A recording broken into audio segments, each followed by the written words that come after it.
چونکہ اللہ پاک نے محبوب بنایا تو اس کی ہر ادا کو سلامت کر دیا، اس کی ہر ادا کو قیامت تک کے لیے اس پر حفاظت کا پہرا لگا دیا، کوئی دنیا کی طاقت اسے مٹا نہیں سکتی۔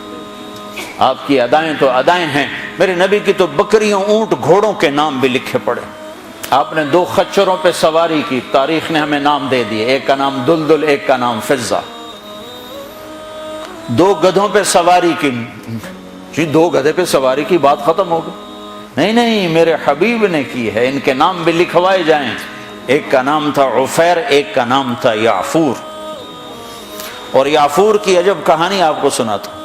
جب خیبر کی جنگ ہوئی اور مال غنیمت آیا تو جانور بھی آئے، تو اس میں یہ گدھا بھی تھا، تو یہ آگے بڑھ گیا، کہا یا رسول اللہ، اور مال آپ تقسیم کر رہے تھے، گھوڑے، اونٹ تقسیم ہو رہے تھے، گدھے، خچر، تو یہ آگے بڑھ گیا، کہا یا رسول اللہ، میں اپنی نسل میں آخری ہوں، آپ نبیوں میں آخری ہیں، میرے نسل پر نبیوں نے سواری کی، ان میں آخری ہوں، آپ نبیوں میں آخری ہیں، آپ مجھے اپنی سواری کے لیے قبول فرما لیں۔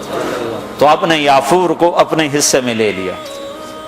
بارہا ایسا ہوا، سیرت کی کتابوں میں ہے کہ آپ کو ضرورت پڑی کسی کو بلانے کی اور موقع پہ کوئی خادم موجود نہیں ہے، تو آپ یعفور سے کہتے یعفور ابو بکر کو بلا کے لاؤ، عمر کو بلا کے لاؤ، مثال دے رہا ہوں۔ تو یعفور دوڑ لگاتے اور جا کر ابو بکر کے دروازے پہ ٹکر مارتا، ٹھو۔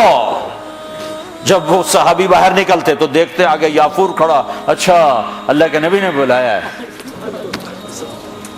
میرے قربان جاؤں، جس سے اللہ نے پیار کیا تم اس سے پیار نہ کرو۔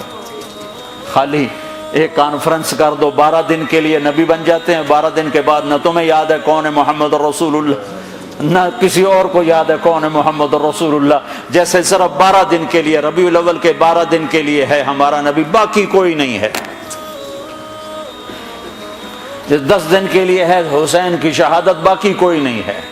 شہادت حسین تو ایک پیغام ہے، صرف رونا پیٹنا تو نہیں ہے، وہ تو ایک پیغام ہے کہ یوں اللہ پر قربان ہوا جاتا ہے۔ پھر یعفور کی محبت بتاؤں، جس دن ہمارے نبی کا انتقال ہو، یعفور جانور کو کیا پتا کون زندہ اور کون اللہ کے پاس چلا گیا، اس کو کیا پتا، جو ہی آپ کی روح پرواز ہوئی یعفور نے رونا شروع کر دیا اور چیخنا شروع کر دیا اور رسی توڑا لی اور مدینے کی گلیوں میں بھاگت رہا ہے اور شور مچا رہا، بھاگ رہا، شور مچا رہا۔ آخر میں ایک کنویں میں چھلانگ لگائی اور ڈوب کے مر گیا کہ میرے نبی گئے تو میں بھی گیا۔ آپ کی 4 اونٹنیاں تھیں جن پر آپ نے سواری فرمائی، عزبا، شہبا، جدعا، قصوا۔ اس میں جو آپ کی اونٹنی شہبا تھی، ادھر آپ کا انتقال ہوا اور ادھر اس نے بیٹھے بیٹھے رونا شروع کر دیا اور چارہ بھی چھوڑ دیا، پانی بھی چھوڑ دیا اور وہیں بیٹھے بیٹھے مر گئے۔ جس کے عشق میں جانور مر جائیں، ہم تو اس کے امتی ہیں، کیا ہمیں نہیں سجتا؟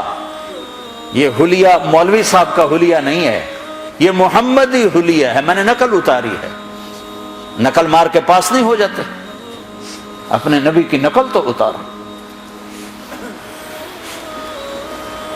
موسیٰ علیہ السلام نے اللہ سے گلہ کیا، یا اللہ یہ جادوگر میرے مقابلے میں آئے تھے، تو انہیں ہدایت دے دی۔ وہ جادوگر جو آئے تھے فرعون کے بلانے پر، تو وہ سارے کلمہ پڑھ گئے اور فرعون نے ان کو شہید کیا تو جنت میں چلے گئے۔ موسیٰ علیہ السلام نے ویسے پوچھا، یا اللہ یہ تو میرے مقابلے میں آئے تھے، ان کو ہدایت کیسے مل گئی؟ کہ موسیٰ تیرا روپ دھار کے آئے تھے، مجھے اچھے لگے، میں نے ہدایت تیری نقل۔ تو جو میرے نبی کی نقل اتارے گا